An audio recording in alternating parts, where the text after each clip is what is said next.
신명기 22장 9절에서 11절입니다. 내 포도원에 두 종자를 섞어 뿌리지 말라. 그리하면 내가 뿌린 씨의 열매와 포도원의 소산을 다 빼앗길까 하노라.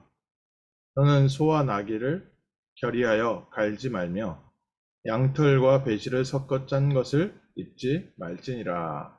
아멘. 오늘 하나님께서 주신 말씀에 포도원에 두 종류의 포도씨를 뿌리지 말고 또 소와 나귀를 한 멍에를 매게 하지 말고 또 양털과 배실 섞어서 짠 것을 입지 마라.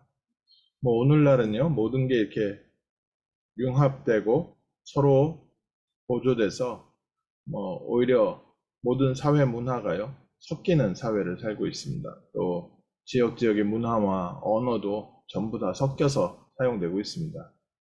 한국말도 중국어, 한국어 섞여 있고요.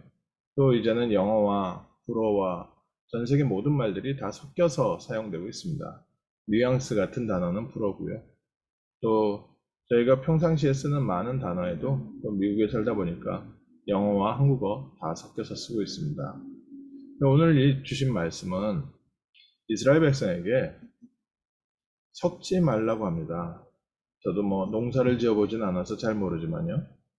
와인도 포도 와인을 만들 때 이제 좀 종류가 다른 포도들을 심는데 구역을 나눠서 심기는 해도요, 한꺼번에 섞어서 뿌리지는 않는다고 하더라고요. 그래서 여러 포도를 섞어서 와인을 만드는 그런 과정을 겪더라도 포도는 따로따로 심는다. 이런 부분으로 있어서 농사에 대한 부분이기도 하겠지요. 또 소와 나귀는 서로 걸음이 다르기 때문에 함께 묶어놓으면 안 되죠. 또 옷도 양털과 배실로 짠 것은 서로 성질이 달라서 잘 안 어울리겠죠. 하나님께서 그러나 이스라엘 백성에게 그 부분에 대해서 말씀을 주신 것이 아니라 이스라엘 백성이 하나님의 거룩한 백성으로 부름받았다는 뜻입니다. 하나님께서 따로 이스라엘 백성을 구분하셔서 이스라엘 백성에게 특별한 지시를 하셨습니다. 다른 것을 섞지 말라는 겁니다. 오늘 저희가 중요하게 하나님의 말씀 앞에서요, 우리의 가진 그리스도의 복음이 섞인 복음이냐, 오직 복음이냐, 이 부분이 우리의 삶의 중요한 미래를 결정짓게 되어 있습니다. 오늘 나는 무엇을 의지하고 있습니까? 내가 여러 가지를 복합적으로 의지하고 있습니까? 아니면 오직 그리스도를 의지하고 있습니까? 내가 세상의 많은 것들에 우리의 마음을 두고 있습니까? 아니면 오직 복음에 우리의 마음을 두고 있습니까? 하나님께서 제사장의 나라를 부르셔서 우리를 통하여 시대를 살릴 중요한 하나님의 계획을 주셨는데, 우리를 통해서 하나님께서 증거하기 원하시는 것은 오직 복음 증거하기 원하시는 줄 믿습니다. 그래서 저에게 많은 것들이 배경이 있지 않겠습니까? 저희 인생의 배경도 있고 또 학교의 배경도 있고 여러 문화적인 배경들이 있는데, 오늘 저희가 무엇을 자랑할 것이냐, 우리가 사람들에게 무엇을 해답으로 줄 것이냐, 돈이 많은 사람들은 돈의 힘을 말을 할 것이고요, 주변에 사람이 많은 사람들은 사람의 힘을 말을 할 것입니다. 그러나 오늘 우리는 우리를 구원하신 오직 그리스도의 능력을 말합니다. 솔로몬이 성전을 지었는데 하나님 앞에 정말 1000번제를 드리고 그 지혜를 얻어서 정말 나라도 잘 다스리고 부강해졌습니다. 그런데 솔로몬이 나중에는요, 그 지혜 때문에 오히려 영적 지혜가 어두워져 버렸습니다. 짧게 보이는 육신적 지혜는 있었는데 영적인 비밀을 놓쳐버리니까 1000명의 후궁을 두고 그 후궁들이 가지고 온 우상들을 예루살렘 전 지역의 산에 산당이 세워졌습니다. 그래서 하나님의 성전이 있는 예루살렘이 온갖 우상이 섞인 도시로 바뀌어버렸습니다. 그 배후에 역사는 흑암의 역사가요. 어마어마하게 이스라엘 백성에게 들어왔습니다. 결국 그 성전은 무너지게 됐습니다. 하나님께서 분명히 가나안 땅에 들어갈 때 이방 여인들과 결혼하지 마라. 왜냐? 이방 여인들이 너의 마음을 혼미케 해서 우상 숭배하게 할까? 그게 걱정이 된다. 그런데 솔로몬이요, 여러 후궁들, 여러 다른 나라 여인들을 사랑하면서 그들에게 마음이 뺏겼어요. 하나님께서 주신 신명기 말씀 그대로 우상의 마음과 생각을 빼앗겨 버렸습니다. 왕이 허락을 해서 세운 우상이니까 백성들은요, 결국 거기에 따라갈 수밖에 없는 겁니다. 그 문화 속에요, 따라갈 수밖에 없는 겁니다. 오늘 저희에게 정말 오직 그리스도 외에 다른 것을 잡고 있으면 우리의 마음이요, 계속 그쪽으로 끌려가서 결국 그것을 통해서 사단의 통로가 되고 멸망과 재앙의 통로가 됩니다. 오늘날 우리는 그런 우상 안 섬기는데요. 저희 집에는 우상 없는데요. 예수님께서 말씀하셨습니다. 마태복음 6장 24절에 사람이 두 주인을 섬기지 못할 것이다. 돈과 하나님을 겸하여 섬기지 못할 것이다. 21세기 있어서 가장 큰 우상은요, 돈의 우상이고 또 학문의 우상이고 문화의 우상입니다. 오늘 교회도 마찬가지고 또 우리 부대들도 마찬가지고 세상 문화의 영향으로요, 재물과 하나님을 함께 섬기고 있습니다. 재물과 하나님을 함께 섬긴다라는 단어 안에는 나는 돈을 그렇게 좋아하진 않는데요. 근데 돈을 의지하는 것이 많습니다.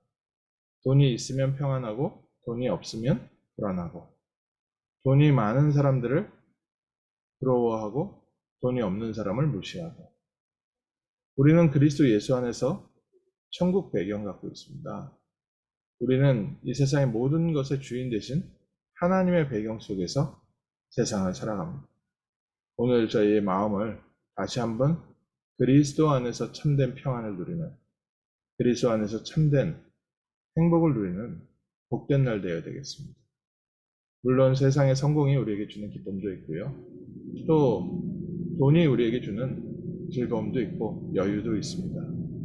그것이 필요 없다거나 무시한다가 아니라 우리의 모든 배경은 오직 그리스도인 줄 믿습니다. 오직 그리스도 안에서 하나님이 주시는 더 큰 행복을 맛본 사람은 세상에 주는 것과 비교할 수 없는 놀라운 행복을 소유하고 있습니다. 오늘 아침에 다시 한번 하나님께서 주시는 참된 평안을 맛보는 날 되게 하옵소서. 우리가 감사해라, 평안해라, 행복해라. 행복 안 하는데 어떻게 행복이 되겠습니까? 평안 안 하는데 어떻게 평안이 되겠습니까? 옆에서 사람이 좀 놀라면 진정해 말을 좀 통해서 그 사람에게 마음을 안정시키는 부분은 있어도요. 참된 평안은 하나님께서 주시는 것을 맛본 자만이 평안할 수 있고요. 하나님의 함께 하시는 참된 기쁨을 맛본 사람이 세상의 기쁨과 비교할 수 없는 놀라운 평안과 기쁨과 행복이 그리스도 안에 있는 줄 발견하게 됩니다. 오늘 아침 또 이 행복을 우리에게 부어 주옵소서. 오늘 그래서 다시 한번 우리가 오직 그리스도 외에는 우리의 배경 없습니다. 또 이 세상에는 오직 그리스도가 필요합니다. 많은 것을 사람들은 말하고 많은 사회가 발전되었지만 사람들에게 필요한 것은 그리스도이기 때문에 하나님이 우리를 통해서 그리스도를 증거하게 하시고 죄와 저주와 사단과 지옥 권세에 알게 모르게 눌려서 잡혀있고 노예 생활하고 있는 자들에게 참된 해방과 참된 구원을 증거하는 축복의 날, 그것이 저희에게 하나님께서 허락하신 복된 영적 독립 기념일인 줄 믿습니다. 야고보서 1장 6절에서 8절에 보면은 우리가 두 마음을 품고 있다고 합니다. 기도하면서도 또 불안한 마음에 우리 불안한 마음으로요, 마음이 갈라져 있습니다. 오늘 우리가 오직 복음, 오직 그리스도를 바라볼 때는 오직 믿음으로 다시 한번 기도하는 겁니다. 그래서 이스라엘 백성에게 명령하셨습니다. 너희는 삶을 섞어서 살지 마라. 우리의 삶에 섞인 것을 가지고 살지 마라. 오늘 우리가 사람을 의지하지 말고, 돈을 의지하지 말고, 우리가 환경을 의지하지 말고, 오직 그리스도 안에 있는 천국 배경을 누리는 복된 아침 되시길 주님의 이름으로 축원합니다. 또 세상을 바라보면서 세상에 필요한 것들이 많이 보이지만 우리는 세상에 그리스도를 증거하는 전도자의 삶을 살게 하옵소서. 다리를 놓는 일은요, 그건 정부에서 하면 됩니다. 또 홈리스를 돕고 홈리스를 케어하는 것도 그거는 세금으로 아니면 여러 봉사단체에서 해도 됩니다. 그러나 사람들에게 하나님을 만날 수 있는 참된 영적 다리는 그리스도의 복음 가진 자밖에 못합니다. 정말 하나님을 떠나서 집을 잃어버린 영적 방황하고 있는 영적 홈리스들에게 하나님 만나고 하고 하나님께로 돌아오게 하는 참된 홈리스 사역은 그리스도의 비밀 가진 자밖에 못합니다. 하나님, 오늘 저의 삶이 하나님과 세상을 연결하는 참된 영적 다리의 역할을 할 수 있는 망대를 세우는 날 되게 하옵소서. 이스라엘 백성을 따로 불러서 거룩하게 구별하신 것처럼 하나님이 우리를 그리스도 증거하는 전도자로 거룩하게 구분하셨는데 오늘 그리스도를 먼저 누리고 맛보는 날, 체험하는 날 되게 하시고 우리의 입술이 그리스도만 증거하는 복된 입술 되게 하옵소서. 승리하는 하루 되시기를 주님의 이름으로 축원합니다. 하나님, 우리에게 하나님 만날 수 있는 유일한 길, 완전한 길, 그리스도를 보내주시고 그리스도 안에서 우리를 하나님 자녀 삼아주시며 그리스도의 비밀을 누리고 그리스도의 비밀을 증거하는 참된 전도자의 길로 우리를 인도하심을 감사합니다. 이 아침에 먼저 저에게 그리스도 안에 있는 성령의 충만함과 참된 행복과 기쁨과 감사함을 체험시켜 주옵시고 그리스도 안에서 세상을 바라보며 세상에 오직 그리스도 증거하는 전도자의 길, 세상의 흑암과 저주와 사단의 권세를 무너뜨리는 그리스도의 망대를 세우는 참된 증인 되게 하옵소서. 주 예수 그리스도 이름으로 기도합니다. 아멘.